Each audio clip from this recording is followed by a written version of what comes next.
Vegeta is going directly against King Sadala's orders and committing an offense so heinous that it may get him and the others completely exiled from Sadala. Gohan is on his very first mission, hoping to impress the time troopers enough to be inducted, and Goku is still somewhere locked in the abyss. So Dragon Ball Kakumei is still a solid 10 out of 10. Last month we even saw this strange fellow we know as Frost tagging himself along on one of Hit's missions, but after challenging Hit to a battle, that may all end here soon as well. A whole month has passed by now since the declaration of the coming war, and Chapter 7 of Dragon Ball Kakumei begins in none other than Universe 11 as Gohan is sent on his first test. This art is just too good, guys, so make sure to go give Rinko a follow and support the entire Kakumei team. Rinko's Twitter will be down below.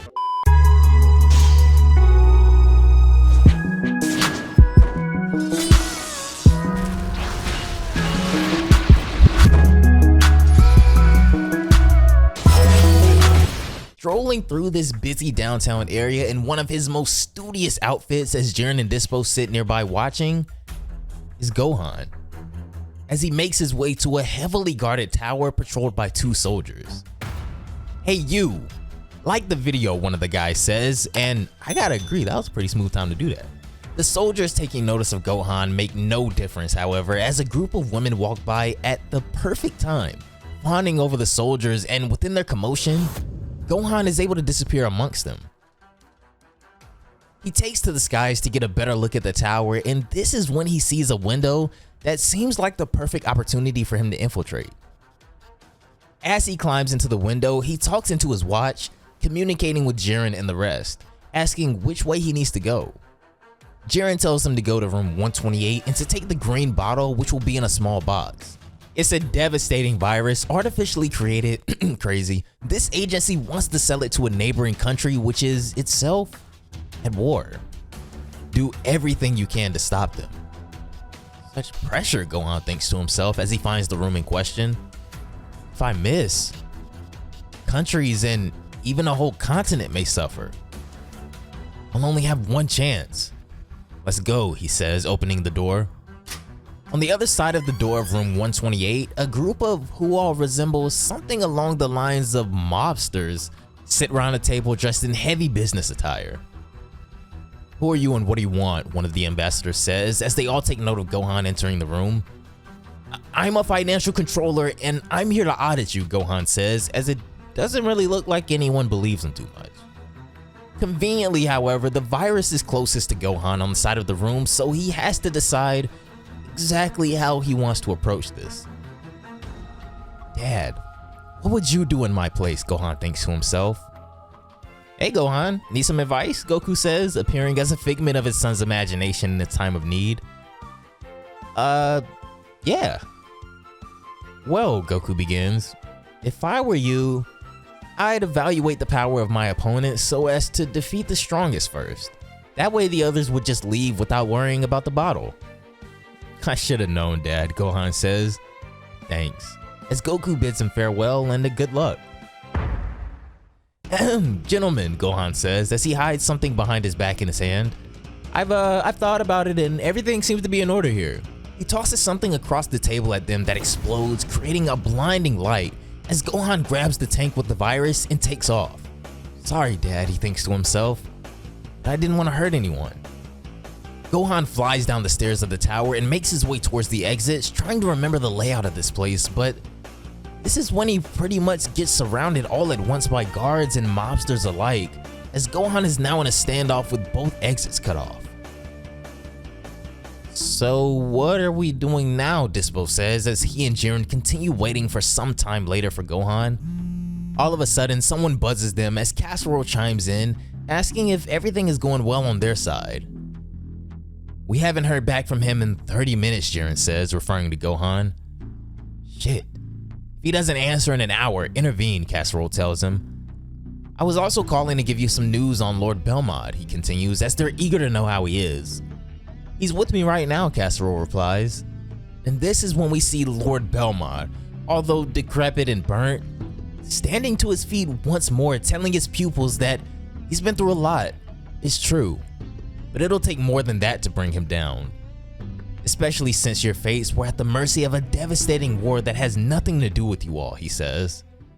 Over on planet Crepe, Goten and Trunks are hard at work as Whis oversees their training, going at this machine with everything that they have to perfectly sync their powers.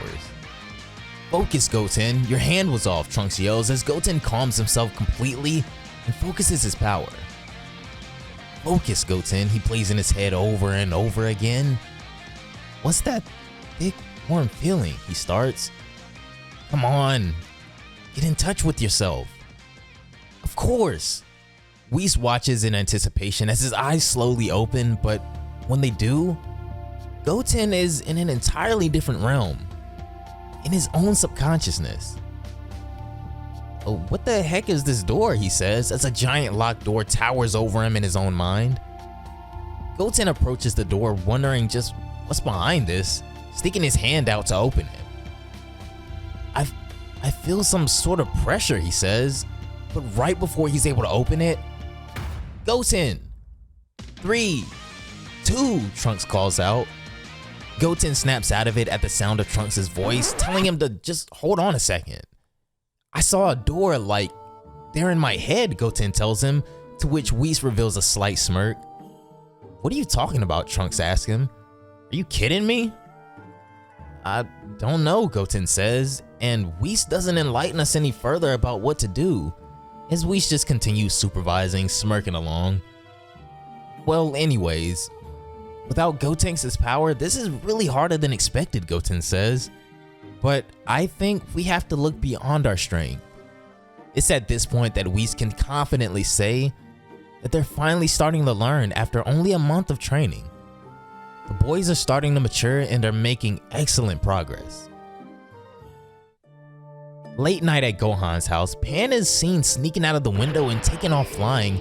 She says that she's so excited to train. Piccolo told me to join him in the southwestern forest the day I was ready, she says. Over in the forest at the location in question, we can see Piccolo here as he's talking to the Namekians from Universe 6, Sanel and Polina. Pan will arrive in a few minutes, he says, so let's get started. Show me what you can do 2 years after the tournament, he tells them. You'll see we've developed a new technique, they tell him. Well, then stop talking and show me. About 20 minutes later, Pan finally arrives at the destination in the forest and sees them already well into their battle. This page gotta be one of my favorites out of the whole chapter because these shots of these Namekians are absolutely ridiculous. Well, I must admit, Piccolo says to them, you become very strong and you've taught me something really interesting about our race. I want to train too, Pan says, finally appearing on the battlefield as her first real training session of this caliber begins. A month earlier, as we return to the conflict in Universe 6, Hit and Frost prepare for a death battle of their own. The pressure of such a battle here rises little by little until finally bursting through the roof. The first one to attack in this fight will certainly win this battle, because at such a level, each move is decisive. Hit's first time skip attack completely crumples Frost where he stands as his confusion sets in about how Hit was even able to pull that off. It feels like his hand is on my heart, he says, writhing in pain, as if he was pressing it and immobilizing the rest of my body with chains. I need to resist, he stutters, finally breaking free after a moment. Frost bursts out in laughter, saying that was really close. I must counterattack, he says, and I know just where to hurt him really bad. Frost appears behind Hit as he tells him that, in the end, maybe he was wrong about him. You don't hate your life, Frost tells him. On the contrary, you love it. Lacerating your victims is truly your greatest pleasure. Straight to the heart. The law of retaliation, nothing more, he says, as he pierces Hit through the heart with a single strike. Hit freezes as his body goes limp, but Frost realizes that something is amiss here as shadows appear behind him. This is when Frost turns around to see a dozen other Hits behind him.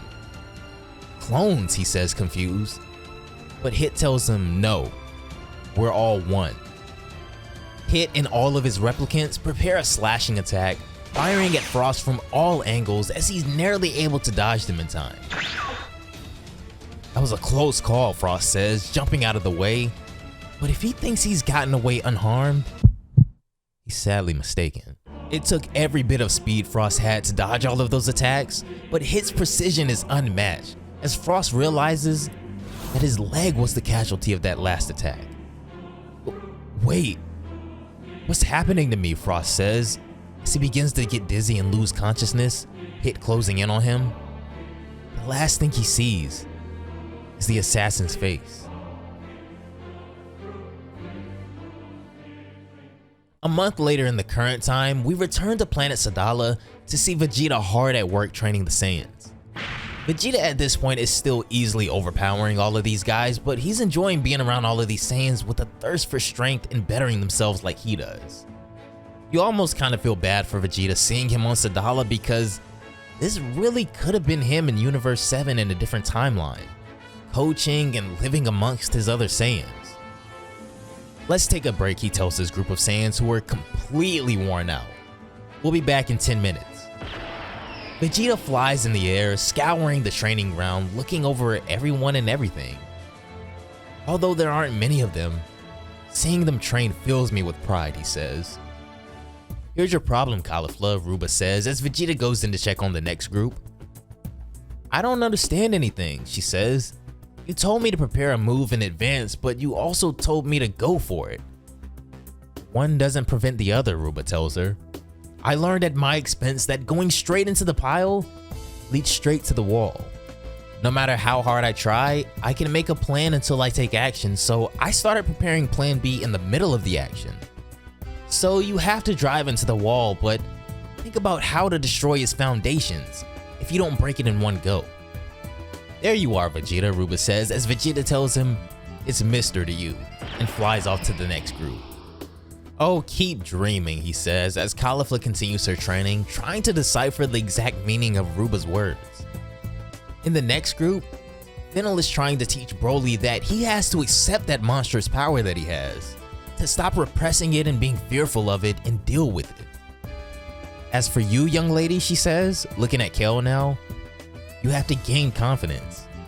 You refuse to believe in your reasonings, and this is what's blocking you. You're a very smart woman, Kale.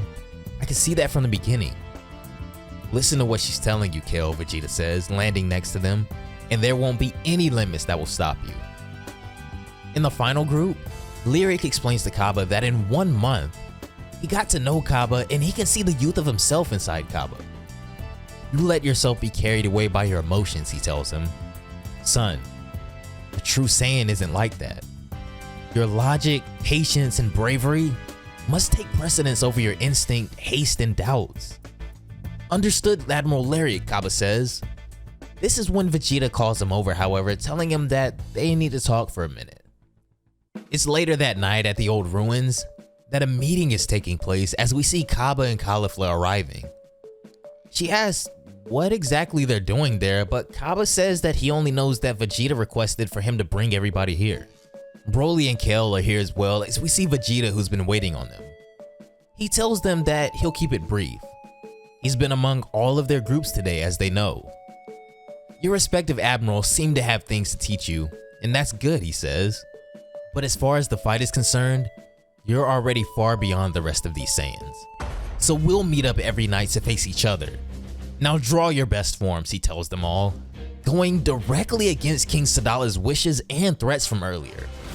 Instinctually, Kaba, Kel, and Caulifla all take on their Super Saiyan 2 forms at Vegeta's command, but Broly shows hesitation still.